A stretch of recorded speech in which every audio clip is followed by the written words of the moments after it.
I'm going to enumerate 3 behaviors. How many of those did you do today? 1. You've been framed, brought you terrible harm. 2. Someone canceled at the last minute, like the 3rd time maybe, and you still smiled and said, "It's okay." 3. Someone took credit for your idea in front of everyone in the room, and you let it go because you didn't want to make a scene. If the number is high, a piece of your power is slipping away from you right now, this very moment, and the worst thing is you don't even realize it. Because this loss is not all at once, it's a gradual thing. Today, it's fine, tomorrow, it's never mind, and a week later, it's whatever, and you're left standing in everyone else's background. And here's the funny thing. None of these 3 behaviors seems like a big deal on its own. Smiling once, staying quiet once, letting it go once, none of that, by itself, makes you weak. The trouble is, in the accumulation, each one, without your knowing it, sends a silent command to the people around you. You may treat me this way. I'm allowing it. And people, wittingly or not, heed that command. No worries. I'm not here to blame you. We are going to see why this is happening and how to stop it step by step. Tone of voice, accusatory, curiosity-inducing, not assertive. 1. Snare. Ever wonder how some people never get interrupted? Their turn never gets passed over. Their time is never lost. They speak without interruption. Everyone in the room with them, unwittingly, treats them just a little more carefully, just a little more respectfully. So, what is it that makes these people different? Are they more intelligent, more money, more successful? No, not usually. What they have is much simpler, much more teachable, a set of behavioral patterns that subtly affect the way they are seen. 5 centuries ago, an Italian statesman wrote that power is not gained by noise, but by silence. That statesman was Niccolò Machiavelli, and one of his ideas in The Prince was that if you really want to influence somebody, the first thing you have to do is make them feel that you don't want anything from them. Need is what takes away your power. The absence of need is what retains power in your hands. Now look at your life. How do you usually respond when someone ignores you, cancels plans at the last minute, or cuts you off in the middle of a sentence? Most likely nothing. Or worse, you try even harder to please them. You were told that if you are good, if you are polite, if you follow what others do, everyone will love you. But no one told you that every time you don't say anything, you are actually communicating to the other person. You can treat me however you want. The lie was not told with malice. Your family, your teachers, the people who taught you this, did probably say it because they care. They wanted you to be easy to get along with, conflict-free, agreeable. But no one ever told you there is a limit to getting along, that being nice to everyone can hurt you. That gap is exactly what this video is trying to fill. I want to be clear about something. This is not a be a bad person or treat everyone coldly video. Quite the contrary. Because here's the interesting part. When you prove to people that you don't need them, the bonds that you build with them don't become fake. They become more real. Because that relationship is driven not by fear or craving for approval, but by genuine choice. Here's the paradox. Reclaim your power and your relationships won't suffer. They will thrive. It just becomes clear what relationships were real and what were just based on your neediness. We are putting a stop to this today. Now I'll walk you through 5 principles. We'll go in order because they build off of each other. And I promise you, even one of these, just one, will be very different for you in the first week after watching this video. 1A. What's so special about this video? First of all, let me be clear. This is not a motivational video. I'm not going to tell you, believe in yourself, you're amazing, you're worthy. Those are nice words, but they don't change anything because they don't change behavior. This video does the opposite. It gives you concrete behavior patterns you can actually apply instead of just feel-good sentences. Throughout the rest of this video, in order, we'll talk about who you are through your main points, why silence can be more powerful than speaking at the right time, what selective visibility actually does, how knowing your emotional triggers frees you, and why patience is your greatest long-term strength.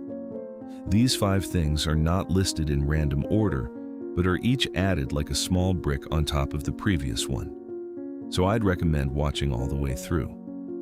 They were not cut and pasted from a book. I've pieced it together over years of watching human relationships, seeing what behaviors make people feel like this person deserves respect and what make people do the exact opposite. There may be parts that give you the heebie-jeebies because you're going to see yourself in them. That's a good sign. Discomfort is often the first step of change. Also, I want to say, I'm not offering these principles as a personality test or as an absolute truth. Each person is in different contexts, different relationships. You may have strong boundaries in some relationships and fall back into old habits in others. As you watch, don't try to put yourself in one of 2 boxes, either approval addict or totally free. Most of us exist in different spots in different relationships, and the point of this video is to make that a little more conscious. 2. Structural framework. 5 key principles.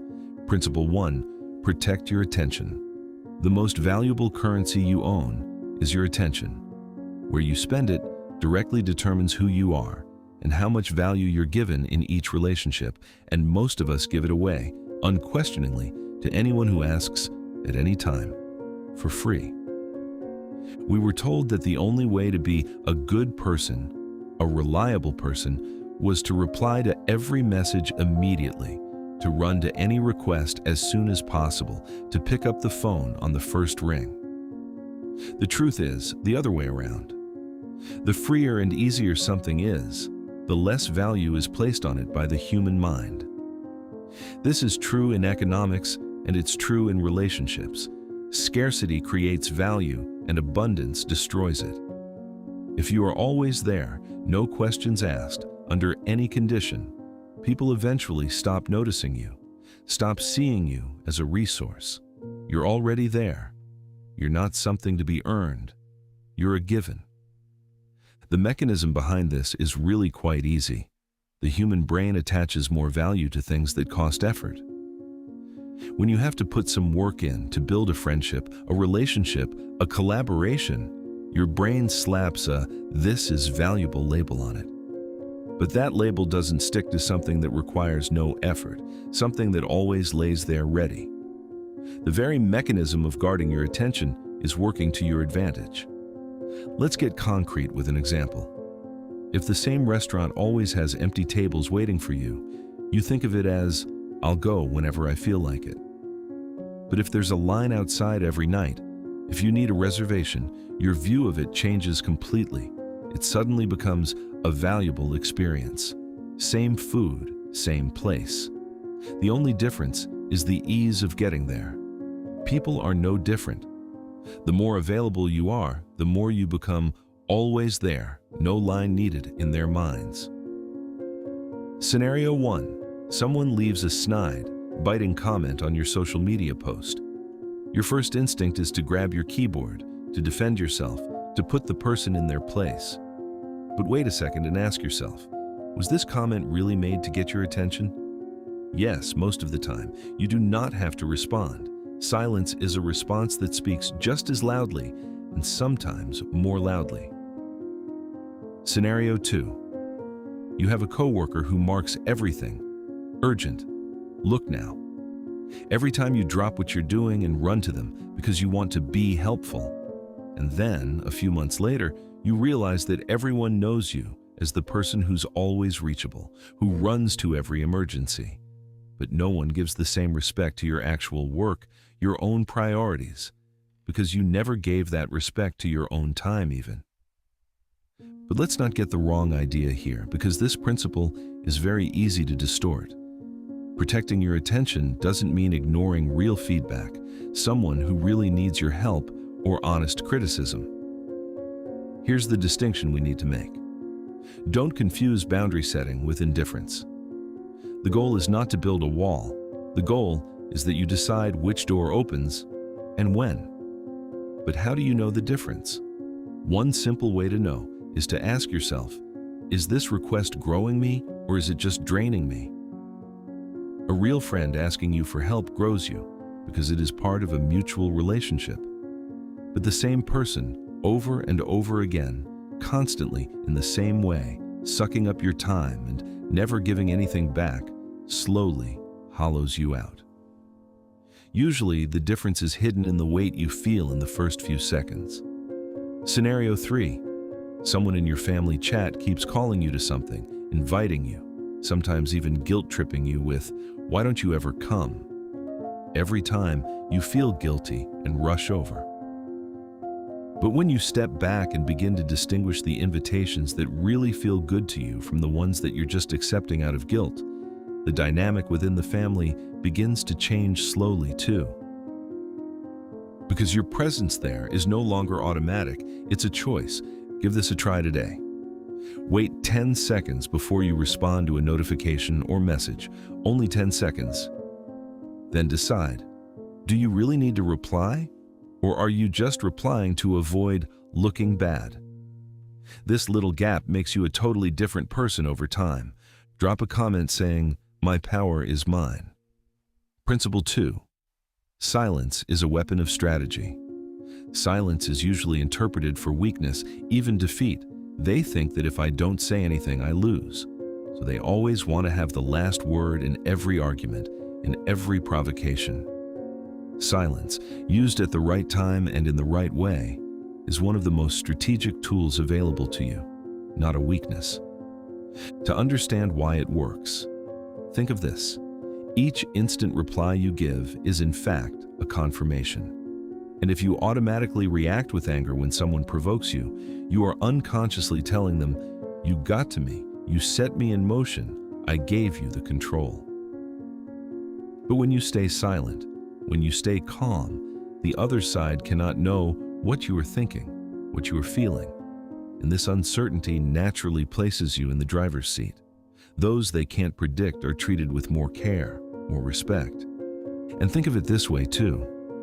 A provocation is really a fishing hook. The other side wants to see your reaction, wants to put you in certain position. If you bite it once, you've given them exactly what they wanted, whether you meant to or not. But if you sit and wait and watch and see the hook and ignore it, you start to set the rules of the game for yourself. This is not doing nothing. Actually, it's a much more active, much more deliberate position. It just looks calm from the outside, so people tend to misinterpret. Scenario 1. A hot message arrives on your phone late at night. Your fingers hover over the keyboard, eager to type a reply, to defend yourself. Halt. Close the message. Put the phone down. An hour later, look at it again, even the next morning. The email you write when you're hot under the collar is almost never the same email you write after you've cooled off, and the latter is far more powerful. Scenario 2. You are the target of unfair, even undeserved criticism from someone else in front of everyone in a meeting. Your first instinct is to fight back, to prove, to raise your voice. But if you stop and say, calmly, "I'll think about that," or just nod briefly and move on, you make a far stronger statement to everyone in the room. Because the person who jumps to defend themselves looks flustered, even guilty. The person who remains calm is perceived as the one with control. One other important warning here. Silence is not a substitute for having an important conversation. What we really need to tease out here is the difference between avoidance and choice. Avoidance is usually fear-based. You stay silent because you're afraid to have that conversation. Choice is a function of clarity. You stay quiet because you are the one that is going to choose what time and how to have that conversation. Silence should prepare you for a conversation that needs to happen, not be an excuse to walk away from it entirely. There's a test you can run yourself through. When you are quiet, do you feel relief or a constriction? Relief is usually the indicator of a good choice, a lightness that says, "This doesn't require my energy, I'm releasing it." Tightness is the indicator of avoidance, the knot in your throat that you experience when you swallow something you needed to say. When you learn how to tell the difference between these two feelings, you'll see much more clear when silence is power and when it's an escape. Scenario 3. You've got a running argument in your family. It can be about money, it can be about your lifestyle, it can be about your choices. It's the same jab that gets thrown at every gathering, every time you're on the defensive. Try not responding at all the next time that subject comes up. Just listen, nod, change subject. You will learn that your silence is 1,000 times more powerful than your longest defense ever could be. Try this today. State your first reaction to a hot topic, but don't hit send. Read it again an hour later. Do you want to say the exact same thing, or has your perspective changed a little? Let us know in the comments. Do you think it's harder to stay quiet or to walk away from an argument altogether? Principle 3, discriminating visibility. You know that person who says yes to every invitation, who answers every message in seconds, who is available every hour of the day. Be honest with yourself about how you feel about that person. You probably love them. You are grateful to them. But deep down, you do not see them as someone you have to earn. They are already there, no matter what. Selective visibility is not about deliberately shutting people out or playing games with them. It's about protecting your rhythm, your energy. You dictate when to step in and when to pull back, not the speed that others expect of you.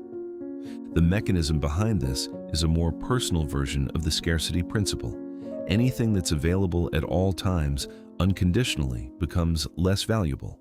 But when it's in a balanced way, in a consistent way, according to your own preference, people find it far more valuable because your presence is no longer a given.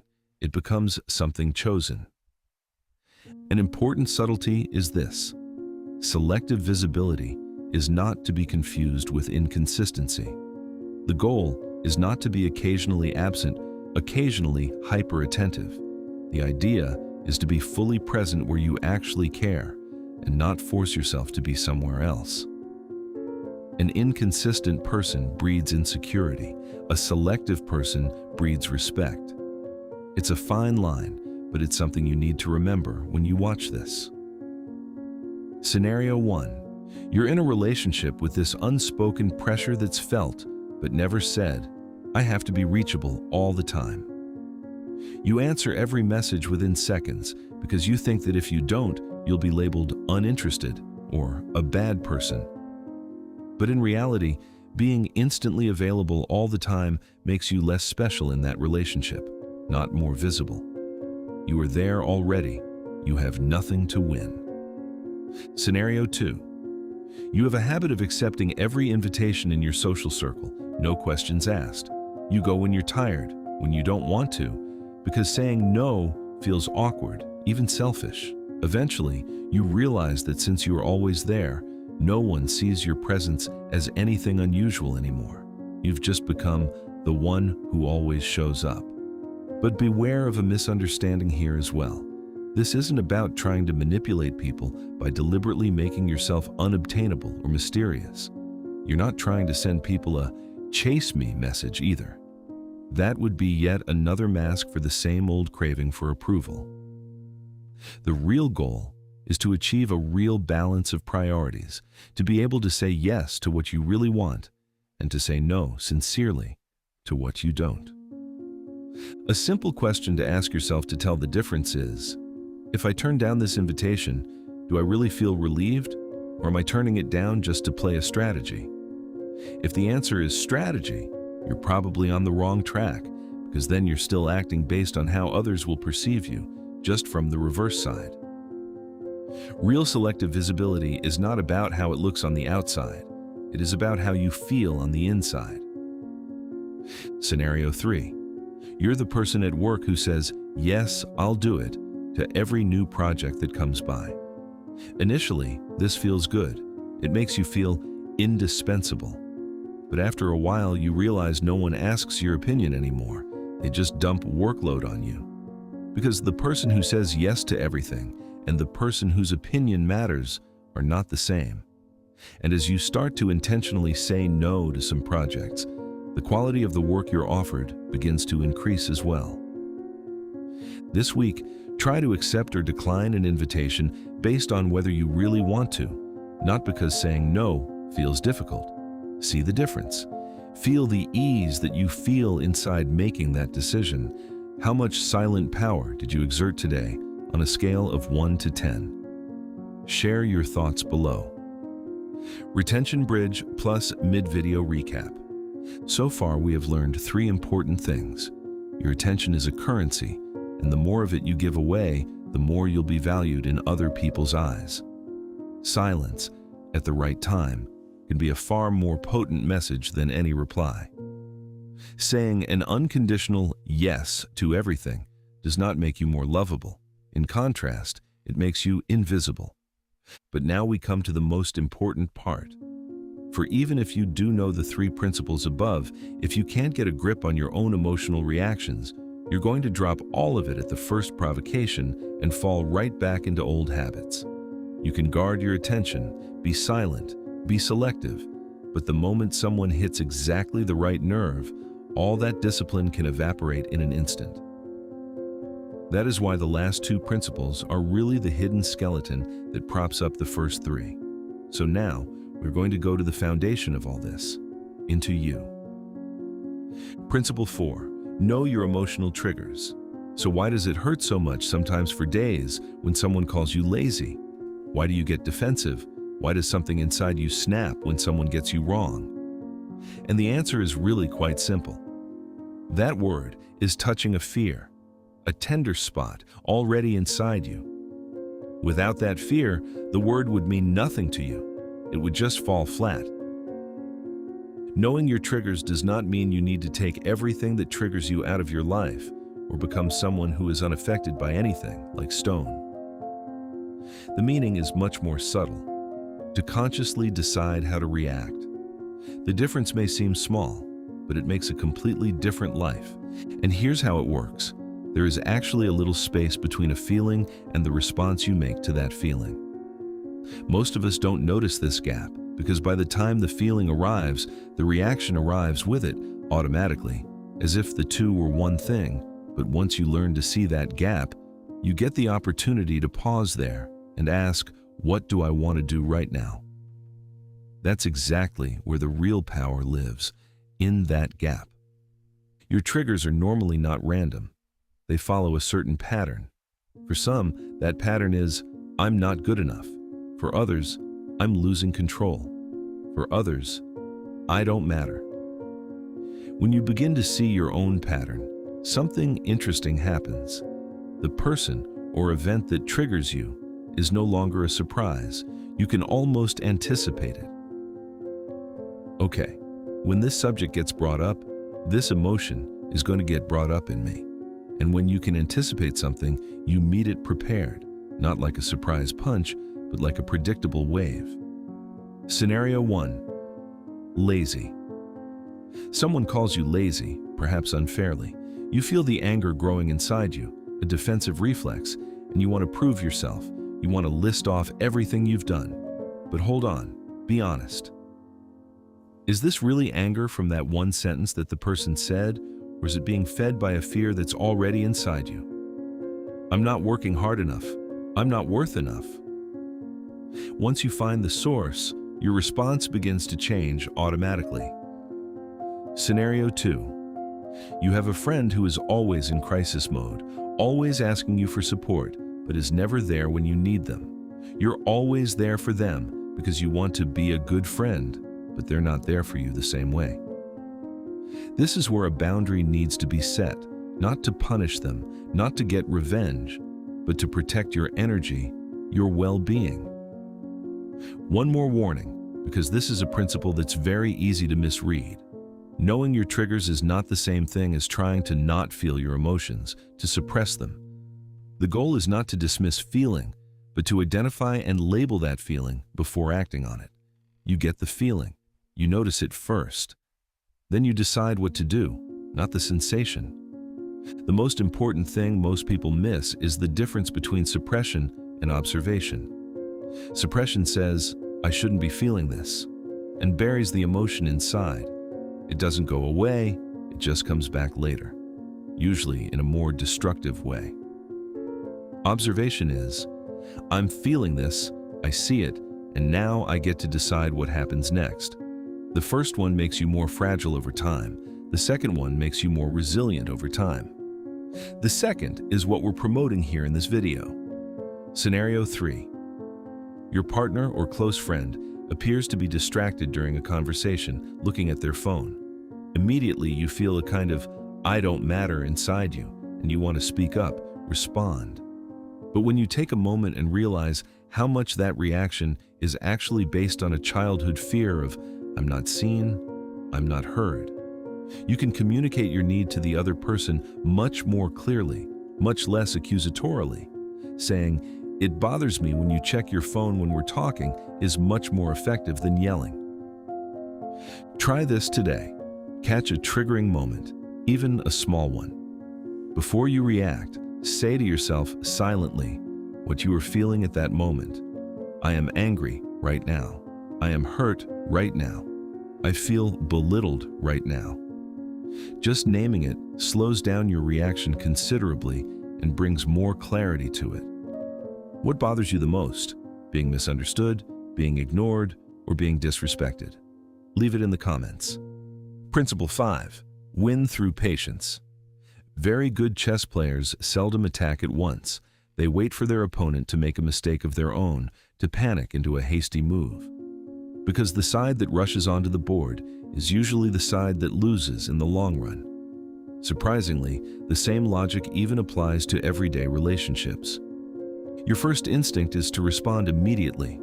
If a rumor starts about you, if someone takes credit for your idea or your work, you want to defend yourself, tell everyone the truth right away, corner the other person. But more often than not, the best move is to not move at all. At least, not yet. Here's the thing. Knee-jerk reactions are emotional, not strategic. And reactions based on emotion tend to escalate a situation, even leaving you looking like the unreasonable one. But after some time passes, you can see the same situation much more clearly from a far less emotional place. And the reaction you give then actually works. Here, patience should not be confused with passivity.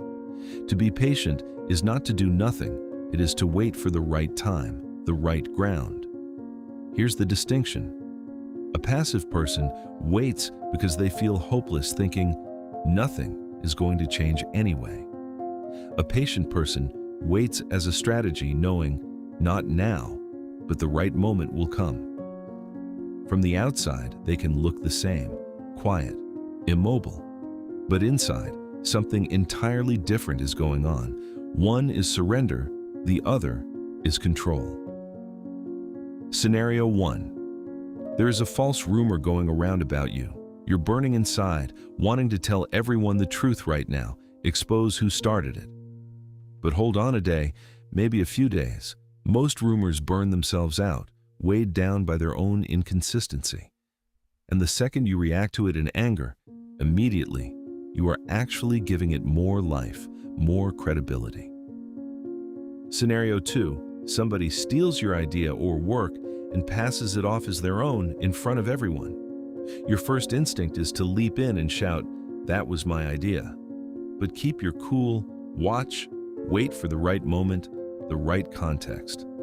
The one who remains patient may appear to lose a point in that moment, but in the long run comes out much stronger by their consistency and composure. But it also bears saying loudly and clearly, calculated inaction does not mean never speaking up against real injustice. There are times that really call for direct, immediate action. Times that involve your safety, your dignity, your fundamental rights.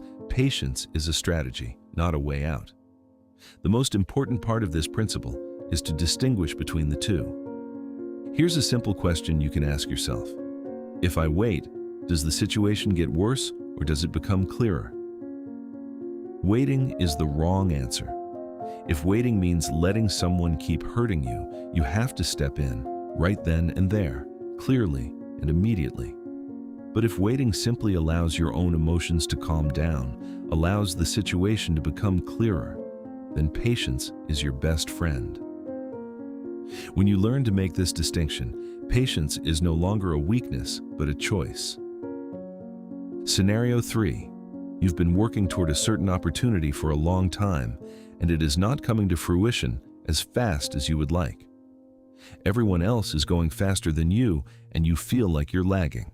You want to jump into the wrong job, the wrong relationship, just to get the feeling that something is going on. But the person who patiently waits for the right opportunity will often find themselves in a much better position than the one who rushed to say yes, because rushed decisions are typically made out of fear, not clarity. Try this week. Instead of answering, make a situation on purpose where you wait 24 hours.